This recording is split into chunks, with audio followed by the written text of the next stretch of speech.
Folks, as we are 8 days out from kicking off against Duquesne, we are back with another positional preview with offensive line, defensive line, and linebackers on today's edition of Locked On Seminoles. Let's ride. Let's do it.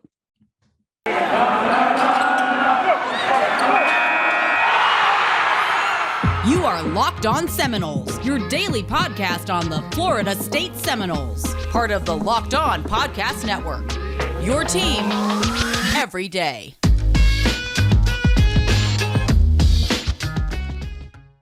Good morning, good afternoon, and good evening, and welcome back to another edition of Locked On Seminoles. What's up, everybody? It's your boy Drake here, and today in the Zoom room, I have Mr. David Wise to my left or the right of me, depending on how I edit this video. Dave, it's looking good looking.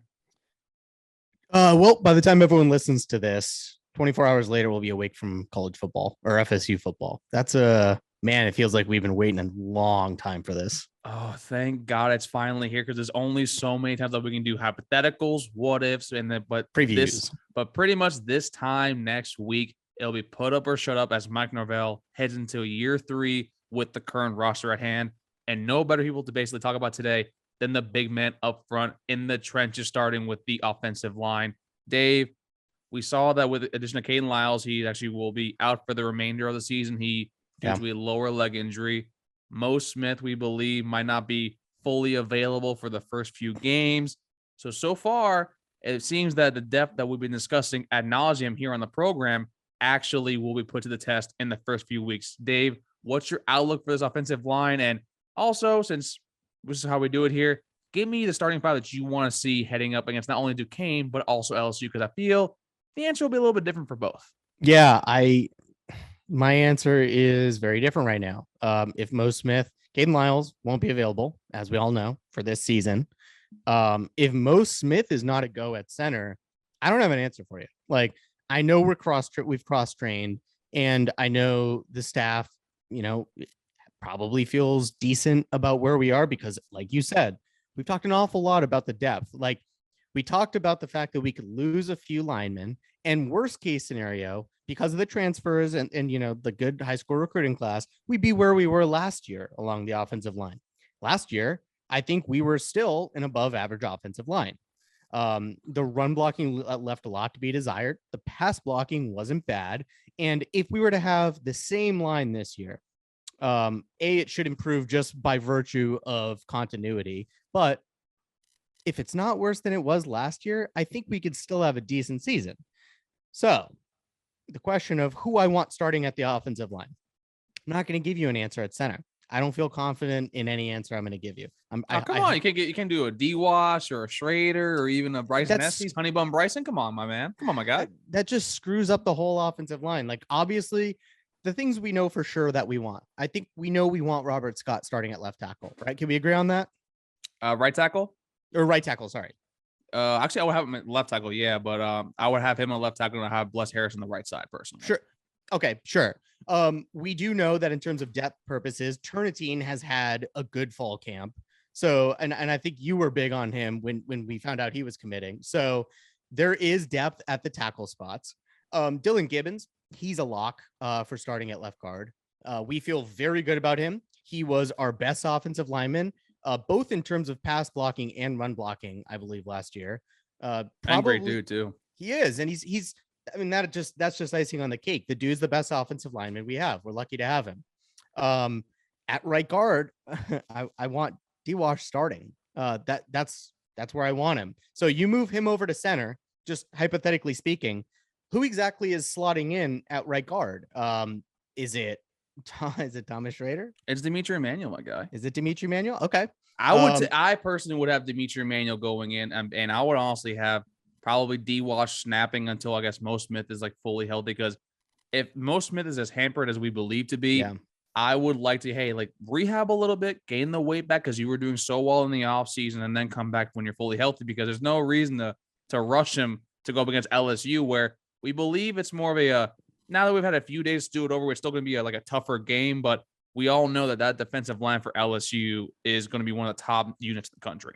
The interesting thing about your suggestion of Dimitri Emmanuel starting is that puts 40% of the offensive line as newcomers, transfers.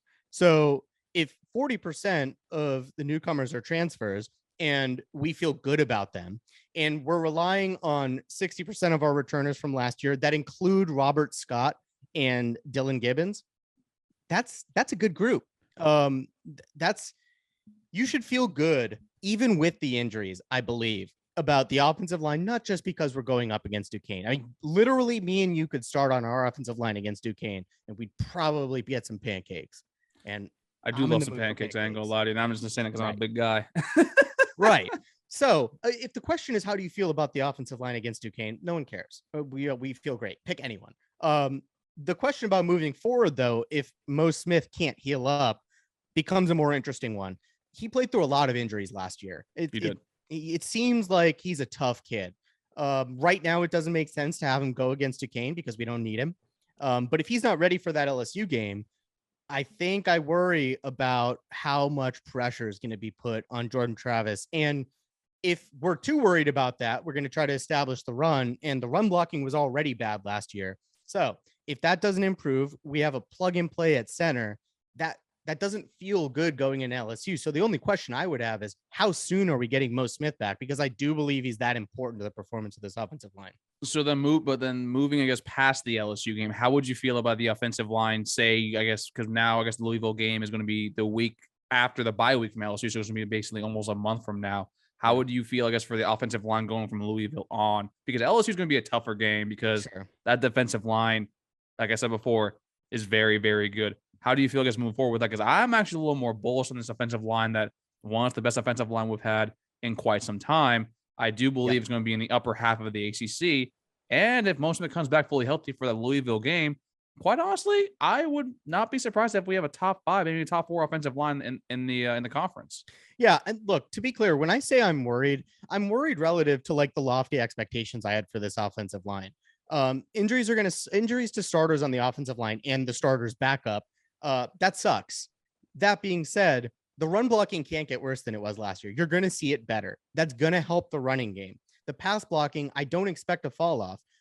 If anything, Atkins has proved that he can take a truly terrible offensive line, which this is not.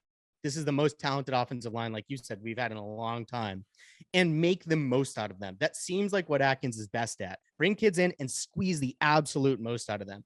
And so the run blocking should improve. Even with the injuries, I don't think the pass blocking will be any worse than it was last year. So moving past the LSU game, if we get Mo Smith back, I think this could be a top 2 line in the ACC. If we don't, you going to go a top 2? Yes, I will. And if we don't get him back, I think we're right where you said, top 4 line in the ACC without Mo Smith. So yeah, I'm really bullish on this group, even with the injuries. I just worry LSU. I don't know. Yeah, LSU, I mean, it's probably going to be maybe the second best defensive line you face, primarily because Clemson, obviously, with Brian Brzee, Miles Murphy returning, and also, if we're being honest here, NC State's defensive line, like helmed by Corey Dern, ironically, is also going to be a top 3 defensive line in the conference. It's going to be difficult, especially along the interior, because I feel we're great on the outsides with Bless Harris and Robert Scott on each end. So to me, looking towards the inwards, you see Dylan Gibbons, you have Dimitri Emmanuel.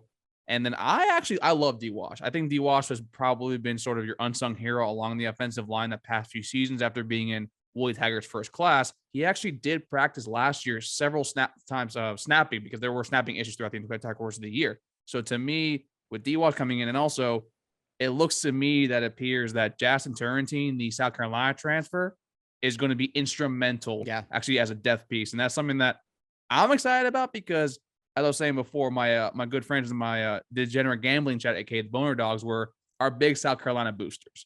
And they were one that's saying that as long as he's able to stay committed and focused on football, he will be someone that is very instrumental for you guys, as he's very talented. And also, that man's a large human being. That man is literally a swamp, like one of those Mario-like things that come down and crashes down on you. So to me, I'm actually very stoked for this offensive line.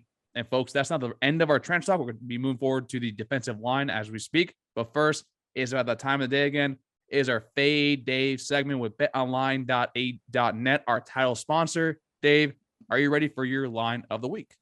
Fade me. Day of the millennium. What do you want to do? Fade me. Fade you? All right, Dave. The backyard brawl is back. West Virginia travels to Pittsburgh West Virginia is a 7-point underdog on Thursday, September 1st. So it's a Thursday game. So it's in the middle of the week. So it could be a little spooky there. What are you going to do here? And what should the folks do by doing the opposite of what you choose? Okay. Easy one. You're going to hammer Pitt. West Virginia. I don't need to know anything about that team to know I don't like them in this game. Keaton Slovis will be the best quarterback on the field. Don't even tell me. I don't care if West Virginia got some incredible transfer. I don't care. Nico Markio, I think, might be starting. Perfect. Actually, you know what? Actually, is he starting? I just got if that line had been -20 for Pitt, I would really like that. Jordan Addison leaving doesn't bother me. Kenny Pickett leaving, that's going to slow him down for sure. I mean, Addison leaving too will slow him down, but they're going to beat the crap out of West Virginia in that game. Well, actually, no, I'm sorry. Nico Markio won't be starting. You know who will be starting? Who I actually thought might have been an option to transfer here? Who's that? J.T. Daniels, the backup QB to Stetson Bennett for University of Georgia. Football? He is still playing football. And actually, if he's healthy, does that change your opinion about this game at all? Because he, in my personal opinion, is actually might be better than Keaton Slovis, even though Keaton Slovis replaced him at USC when he was injured. If they will give you more than -7 just to get better odds, take it. -20. They're going to win by 25.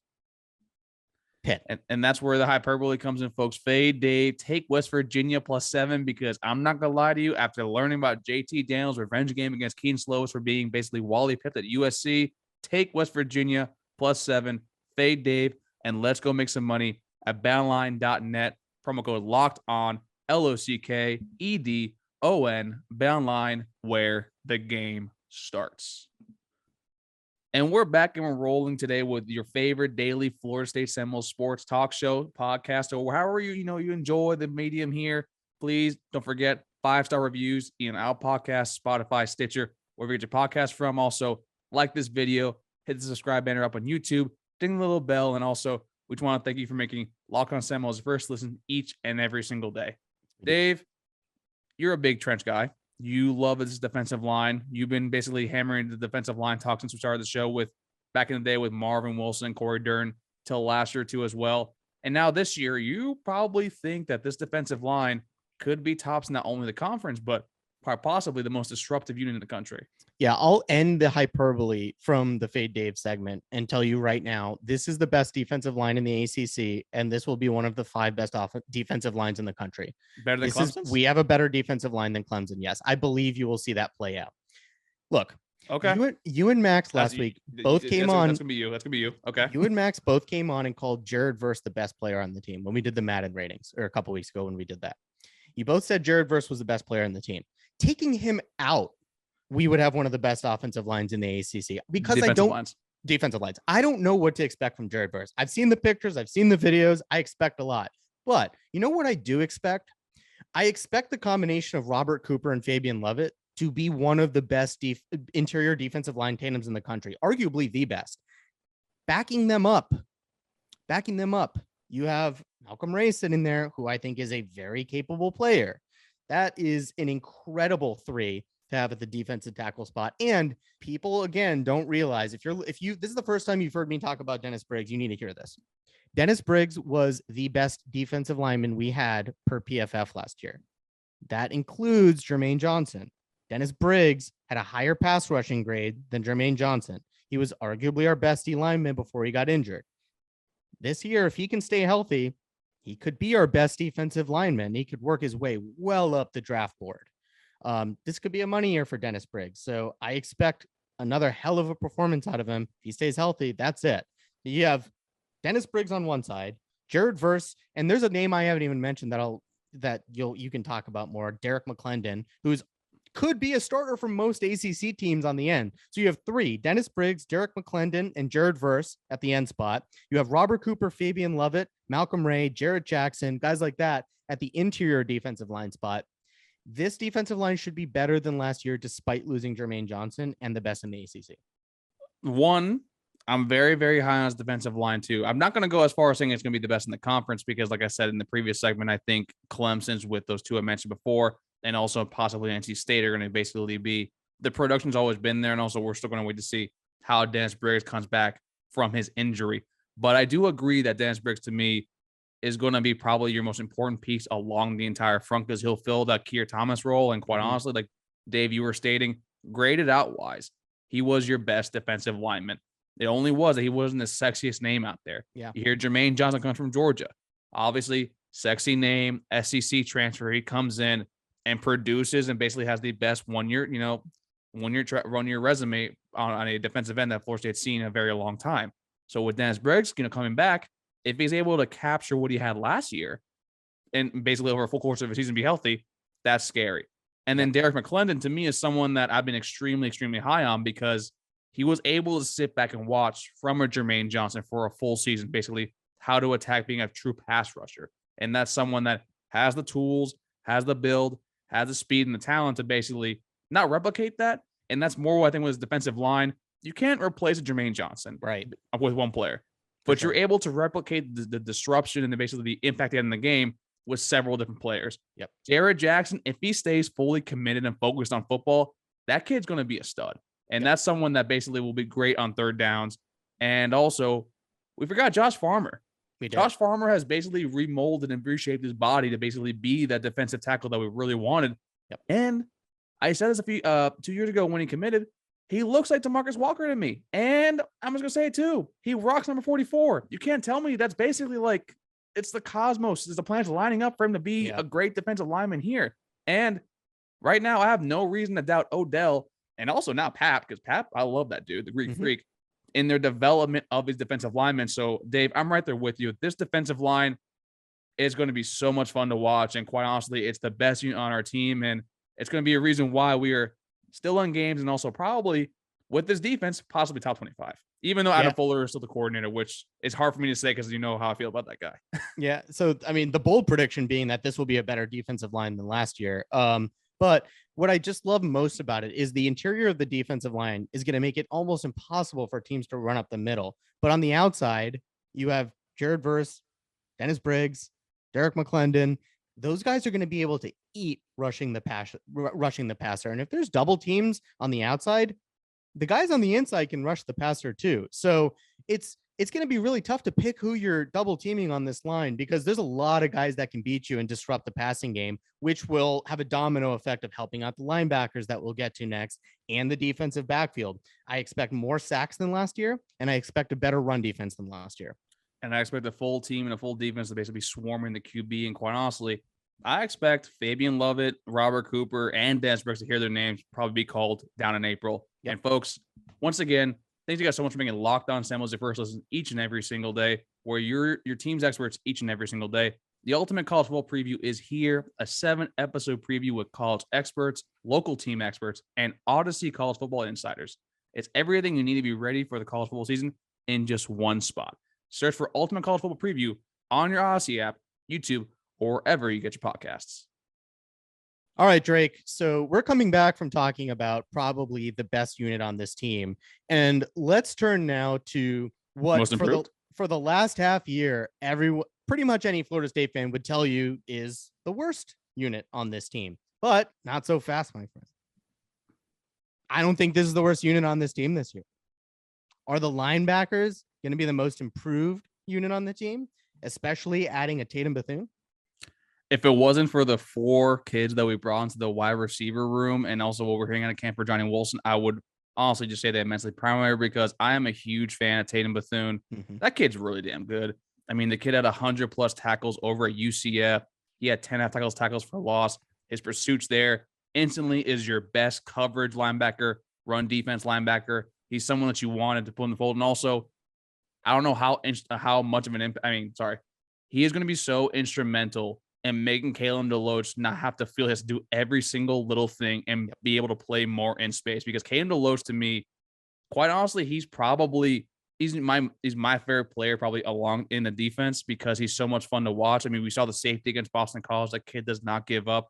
He also hits sneakily pretty damn hard. And he also is a little bit of a quicker athlete. So to me, pairing those two is going to be freaking great to me. DJ Lundy, we see the transformation with him, his evolution as a solid college linebacker, which is huge, I wanted the kid to play fullback because I'm like, I don't see his kind of lateral movement or this quickness basically being translated to the next level. But so far, you see him improve every single season. And to me, with those 3, I'm very excited to see what we have with this linebacking core. Yeah. And to add to that, I agree with what you said, but to add to that, I was last year a little more disrespectful to Amari Gaynor than I should have been, because he certainly had moments last year where he looked extremely competent. You don't ask him to cover in space, and I think he can be extremely effective at that third linebacker spot. Like you said, we have some known quantities outside of Kalen DeLoach. Like you said, I can't wait to see him play. You don't ask him to do too much, and you could see a player who, again, just like Dennis Briggs, works his way up a draft board. But you have known quantities like DJ Lundy, who's your thumper. That's the kind of guy that like 20 years ago would have been wearing the neck roll and just would have looked like a Blastoise. You have a guy like Steven Dix, who was a highly rated player out of high school that I think a lot of people probably feel like, all right, I'm over that. Let's figure out what's next. I still believe that Steven Dix can be a contributor on this football team. You brought in a guy that I don't know if he'll contribute right away, but I expect Omar Graham to have a nice career at Florida State. Brendan Gant, a safety, moved over to the linebacker position, and he was playing like a linebacker at the safety spot. That's why they moved him. He puts on that weight, and he probably should be one of the faster linebackers on the team, who understands covering in space, who sees the field a little differently. So yeah, I feel really good about him as a contributor too. So you have a good starting core three of Kalen DeLoach, Tatum Bethune, and I believe Amari Gaynor. You can argue about that one all you want, but you have 3 or 4 guys that can really contribute positively to this team. There will be moments where you will just scratch your head and say, "What?" I mean, that's bound to be with this team. We've only won 8 games in 2 years. That's right. It kind of comes with the package. And Rome wasn't built in a day. Don't make any mistakes. This was one of the worst linebacking units in the ACC, in Florida State history, at least over the last 40, 50 years. It's been bad for way too many years now, probably the better part of a half decade, if not longer. And I don't expect that to continue this year. This should be a marked turnaround, even if, God forbid, something were to happen to Tatum Bethune. Yeah, and I think that, I mean, the main thing, like you were saying, we differ on is basically how we view Amari Gaynor. To me, I think that's someone that you see a little more as a reserve role, and to me, I think he's more suitable for, I guess, rushing the passer, in my personal opinion, because I do think he's a little more of a liability in coverage. He is. He did improve, but, the kid definitely is a solid depth piece to me. And also with linebacking core with Tatum Bethune, Kane DeLoach, I'm just stoked to see what kind of basically, it feels like the first time since Terrence Smith basically back there being in the linebacking core, maybe even Matthew Thomas too as well, that we're actually kind of not excited to see actually what they're going to be doing and not feel like, oh God, every slant across the middle will be caught for a TD or even caught for an automatic first down, because that was kind of like the recipe to basically, I guess, exploit our defenses the past few seasons. Yeah, I expect the linebacking core to be better, A, because it's been so bad it can't get much worse, B, because we've added talent and another year of continuity I expect to help them. And I do believe Randy Shannon's a better linebacker coach than what we had before, despite some people disagreeing. I disagree with you on that, but I think they're pretty even. That's fine. But another reason, and one of the biggest reasons they're going to be better, is because they're going to be protected in front of them. We just talked about the defensive line, and behind them. We'll talk about it on our next episode, but this is going to be one of the best DB cores that FSU's had in a few years, at least since Derwin James was here, I think. So that's going to help the linebackers. They're not going to be asked to do as much. You shouldn't be having to ask Amari Gaynor to play cover in space. That should never happen. You should be able to tell him to pin his ears back and rush the passer. Guess what? We're going to be playing a lot of nickel coverage anyways, where we only have 2 linebackers on the field. There's plenty of DBs. They're out there covering. Let Amari Gaynor go after the quarterback. That sounds great to me. I'll still keep Tatum Bethune out there with Kane DeLoach. But hey, that's basically while we're sitting here. We got Adam Fuller, unfortunately, depending on who you ask, still out there coordinating the defense, even though he's the co-DC now alongside Ray and Shannon. But folks, thank each and every single one of you for being Locked On Seminoles versus each and every single day. And also for all love and support, we're nearing 1,500 subscribers. If you ask Dave and myself and Max if we ever thought we were going to be, towards that number, we thought you're crazy. Yep. But we got to do this every single day because of each and every single one of you. So please don't forget 5-star reviews, either Out Podcast, Spotify, Stitcher, or wherever you get your podcast from. And Dave, hit them with the YouTube instructions. Okay. So if you liked this video, like the video, give us a subscribe. And ding the little bell. Subscribe. Ding the little bell at the top. It'll tell you when episodes drop. And leave us a comment. Guys, If there was something you disagree with or you agree with, or you have any thoughts on anything we've said, please leave it in a comment. We would love to talk about it. And we especially do that on our mandatory Mailbag Mondays, where we answer questions and go over comments. We want to know your thoughts. If you have any criticism, if you have positive things to say, let us know. We want to give you what you want. We're always trying to give y'all what you want. And folks, next time you see us, it will be Monday. And more importantly, that will be mean Game week. The off season is over. Game week is here. The Fighting David Duquesnes come to Tallahassee in Doak Campbell Stadium. And we will be, I'm not going to be there. I think Dave might be at the game, but I'll be down here in South Florida. But we'll be here to cover the game, discuss all that. Folks, game season is finally here. Week 0 is upon us. And thank you guys for sticking with us this offseason and now into the new college football season. So for Drake, that was Dave. And we'll see y'all next time on game day. Locked On Seminoles, baby. It's gonna be fun. Gonna be great.